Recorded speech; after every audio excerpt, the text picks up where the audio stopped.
Well, it's been a while since I did a video, but I'm still out here in Arizona and I'm seeing more and more spots on these trees and plants, so I guess it's time to start up again.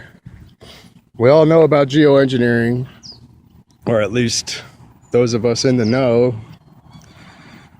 Most of the people that watch this video are already aware of chemtrails and whatnot. But I don't know if this is going to pick up. Yeah, you can see the spots. So same thing as back east in New Jersey. If you watch my previous videos, you will see very similar, if not the same exact thing going on. And like I can go over here to this tree. You can see the tops of these kind of burning out. But this is, I just walked up and I started seeing it. I'm like, really? So I think it's time, at least, to show, because if we lose our trees and our plants, I mean, we lose our food, we lose our oxygen, we lose the balance of nature right there in a nutshell. And it seems like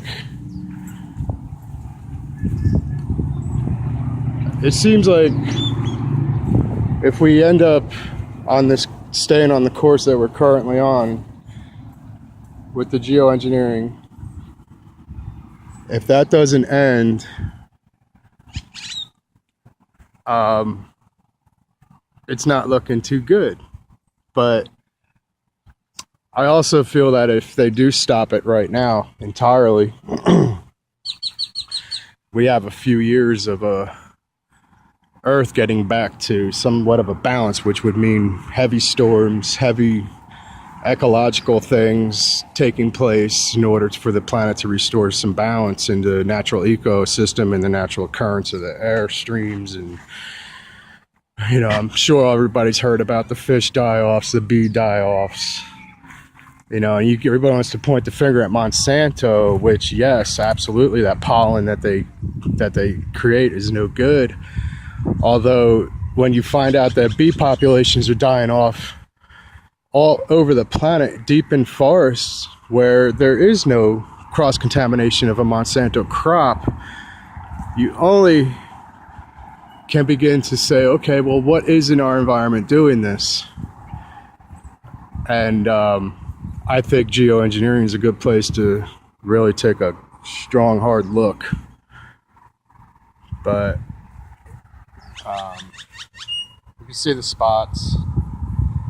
I mean, I'm not gonna like do like a billion videos on this stuff anymore. It's just as I see it, as it becomes more prevalent, I'm gonna show more. I do this only because at some point in the future, if we do get organized and we do go to our legislators and through our Congress, and if we do start a grassroots movement, this would hopefully be some sort of at least a visual piece of evidence to say, well, the plants and trees are suffering. We need to find out why, even if they don't have jurisdiction over airplanes in the sky. I mean, when it falls to the earth and it's doing this, then it is in our jurisdiction, or the DEP's jurisdiction, or the state's jurisdiction, or the county's jurisdiction. You know, and it's just a matter of, I feel a lot of times if they knew that they had the people's support, there is some good people out there that would be willing to take on the federal agencies and contractors that are doing this. I think what happens is it's such a huge program worldwide, and there's such a strong, definite no to touching the chemtrail or geoengineering issue, that they run into huge roadblocks and lobbyists and trillionaires and globalists that, you know, threaten and, you know, threaten to take away careers, threaten to take away credibility, threaten to ruin any chance of re-election, threaten maybe even lives at certain times if they stumble across maybe a document they shouldn't have their hands on or whatever. But you know, if they have a big push for public support, I'm not saying they're the answer, the end all to this. I'm just saying that if we hold our public servants accountable and push the Constitution on them and do this in the name of Mother Earth and not our country,